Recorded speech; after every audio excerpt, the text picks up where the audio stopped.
വോട്ടെടുപ്പിന്റെ നിമിഷങ്ങളിലേക്ക് കടന്നു പോകുന്നു ശ്രീ കുഞ്ഞിക്കണ്ണൻ. എന്തായാലും തെക്കൻ കേരളത്തിലേക്കും ഒപ്പം തന്നെ മധ്യ കേരളവും പരിശോധിച്ചാൽ പത്തനംതിട്ട ജില്ല എടുത്താൽ, ആലപ്പുഴ ജില്ല എടുക്കുക, കോട്ടയം ജില്ല എടുക്കുക, ഇവിടെയൊക്കെ തന്നെ SNDPക്ക് വലിയ തോതിൽ മേൽക്കൈയുള്ള ഒരു ജില്ലകളാണ്. ആ ജില്ലകളിലൊക്കെ എന്തായാലും BJP SNDP സ്ഥാനാർത്ഥികളെ നിർത്തിയിരിക്കുന്നു. വലിയ തോതിലുള്ള പിന്തുണയോടുകൂടി ബാന്ധവം പരസ്യമായി തന്നെ മുന്നോട്ട് വെച്ചുകൊണ്ട് മത്സരരംഗത്തേക്ക് പോകുന്ന ഒരു സാഹചര്യം. ഈ സാഹചര്യത്തിലൂടെ കടന്നു പോകുമ്പോഴാണ് ഇത്തരത്തിൽ വെള്ളാപ്പള്ളിയിലേക്കും ഒപ്പം തുഷാർ വെള്ളാപ്പള്ളിയിലേക്കും കേന്ദ്രീകരിക്കപ്പെടുന്ന പല വെളിപ്പെടുത്തലുകളും ദിനം പ്രതി മുന്നോട്ട് വരുന്നത്.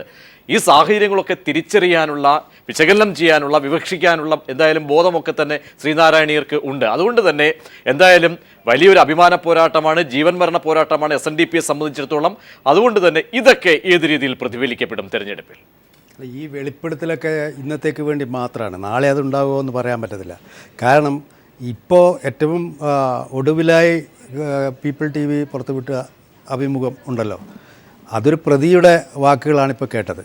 കാശ് വാങ്ങി കൃത്യം ചെയ്യുന്ന ഒരു പ്രതി ഈ വെളിപ്പെടുത്തലിന് എത്ര കാശ് ചോദിച്ചു, എത്ര കാശ് കൊടുത്തു എന്നതിനെക്കുറിച്ചാണ് ഇനി അറിയാനുള്ളത്. ഈ പ്രചരണങ്ങളൊന്നും തെരഞ്ഞെടുപ്പിൽ വോട്ടർമാരെ സ്വാധീനിക്കില്ല എന്നുള്ള കാര്യത്തിൽ യാതൊരു സംശയമില്ല. നല്ല രീതിയിൽ ആര് വെളിപ്പെടുത്തിക്കോട്ടെ. കാരണം അദ്ദേഹത്തിന്റെ എന്തായാലും അദ്ദേഹത്തിന്റെ ഉദ്ദേശശുദ്ധിയോ അല്ലെങ്കിൽ അതൊക്കെ തന്നെ മാറ്റിവെക്കാം. അവിടെ വ്യക്തമാക്കുന്ന, മുന്നോട്ട് വയ്ക്കുന്ന കാര്യങ്ങൾ സംബന്ധിച്ച് ചോദ്യം ചെയ്യലിന് അദ്ദേഹത്തെ വിധേയമാക്കണം. മാത്രവുമല്ല, ഇത്രത്തോളം കാര്യങ്ങൾ മുന്നോട്ട് വയ്ക്കുന്നു പലരും. കാരണം ഇതൊരു പ്രതി എന്ന വെളിപ്പെടുത്തൽ, ഇതല്ലാതെ എത്രയോ ധാർമ്മിക മൂല്യം നിങ്ങളൊക്കെ തന്നെ കാണുന്ന വെള്ളാപ്പള്ളിയുടെ അടുപ്പക്കാർ അടക്കം മുന്നോട്ട് വെച്ചിരിക്കുന്ന വാദഗതികൾ, ഇതിൻ്റെയൊക്കെ അടിസ്ഥാനത്തിൽ വെള്ളാപ്പള്ളി അടക്കം ചോദ്യം ചെയ്യപ്പെടേണ്ട ഒരു സാഹചര്യത്തിലേക്ക് പോവുകയല്ലേ?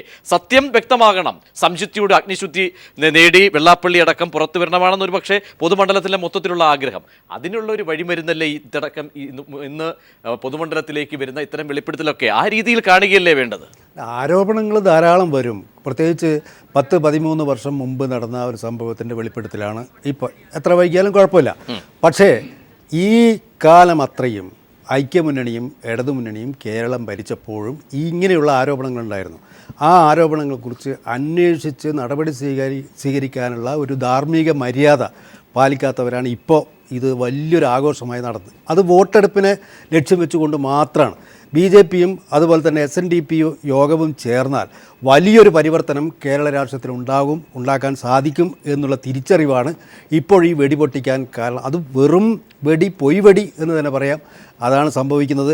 വെള്ളാപ്പള്ളി തെറ്റുകാരനാണെന്ന് ഇന്നുവരെ ആരും പറഞ്ഞിട്ടില്ല. അത് ആണോ അല്ലയോ എന്നുള്ളത് അന്വേഷണത്തിൽ കൂടി തെളിയേണ്ടതാണ്. അന്വേഷണം നടക്കട്ടെ എന്ന് വെള്ളാപ്പള്ളി തന്നെ പറഞ്ഞിട്ടുണ്ട്. CBI അന്വേഷണം നടക്കട്ടെ എന്നാണ് അദ്ദേഹം പറഞ്ഞത്. ആ അന്വേഷണം നടക്കട്ടെ. അതിന് ഈ തെരഞ്ഞെടുപ്പ് സമയത്ത് തന്നെ ഇത് വലിയ കോലാഹലം സൃഷ്ടിക്കുന്നത് അതിൻ്റെ ലക്ഷ്യം രാഷ്ട്രീയമാണ്. ആ ലക്ഷ്യം ഈ തെരഞ്ഞെടുപ്പിൽ നിറവേറാൻ പോകുന്നു.